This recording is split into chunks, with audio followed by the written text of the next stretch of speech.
তখনই দেখলাম যে না, সকাল থেকে নিউজ হচ্ছে যে না, রাজশাহী টিমের প্লেয়ারদেরকে হোটেল ত্যাগ করতে বলা হয়েছে। জিনিসটা এরকম না। অ্যাকচুয়ালি আমি যেভাবে বললাম, আমাদের সুন্দরভাবে গুছিয়ে বলা হয়েছিল প্লেয়ারদের, এবং প্লেয়াররা সেটা মেনেও নিয়েছে। আমি নিজে প্রথমত খুব সারপ্রাইজ যে এটা নিয়ে এত বড় একটা নিউজ হয়েছে। এই কারণে আমি বলছি যে আমাদের টিম থেকে কিন্তু বলা হয়েছে প্লেয়ারদের যে আমাদের আগামী 5 দিনে কোনো ম্যাচ নেই, কোনো প্র্যাকটিস সেশন নেই, এই জন্য 3 দিনের জন্য ছুটি ঘোষণা করা হয়েছিল।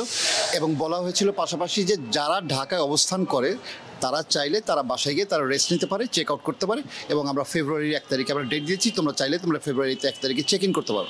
আর রাদার দেন আমাদের ঢাকার বাইরের যারা প্লেয়ার আছে, এরকম অনেক প্লেয়ার আছেন যারা রাজশাহীর 5 জন আছেন, সাতক্ষীরার 1 জন আছেন, রংপুরের 1 জন আছেন, কক্সবাজারের 1 জন আছেন। তারা কিন্তু সকলে হোটেলে অবস্থান করছেন, তারা কিন্তু যায়নি, বিকজ তারা ঢাকায় তাদের বাসস্থান ব্যবস্থা নেই, এই কারণে তারা হোটেলেই আছেন। পাশাপাশি বিদেশি প্লেয়াররাও কিন্তু হোটেলেই আছেন। শুধু যারা ঢাকায় অবস্থান করেন তাদের জন্য এটা একটা ছুটির ঘোষণা করা হয়েছে। যেহেতু 3 দিনের ছুটি আছে, আপনারা চাইলে বাসায় গিয়ে আপনারা রেস্ট নিতে পারেন। আপনার ম্যানেজমেন্ট, আপনার টিম ওনার যারা ছিলেন, প্লেয়ারদের আশ্বস্ত করেছেন যেন ম্যাচের আগে তারা দিয়ে দিবেন।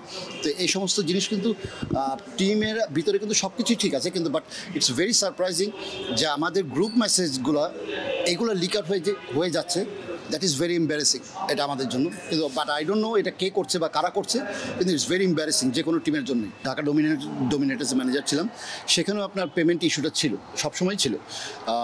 হয়তো একটু দেরি হয়েছে, পেমেন্ট দিতে দেরি হয়েছে বা চেক বাউন্স হয়েছে, এরকম হয়েছে। কিন্তু বাট আমাদের এখন যে পরিস্থিতি দাঁড়িয়ে আছে, আপনারা সকলেই জানেন যে ইতিপূর্বে কিন্তু অনেকগুলো নিউজ হয়েছে যে না, আমাদের পেমেন্ট নিয়ে সমস্যা হচ্ছে। It's true.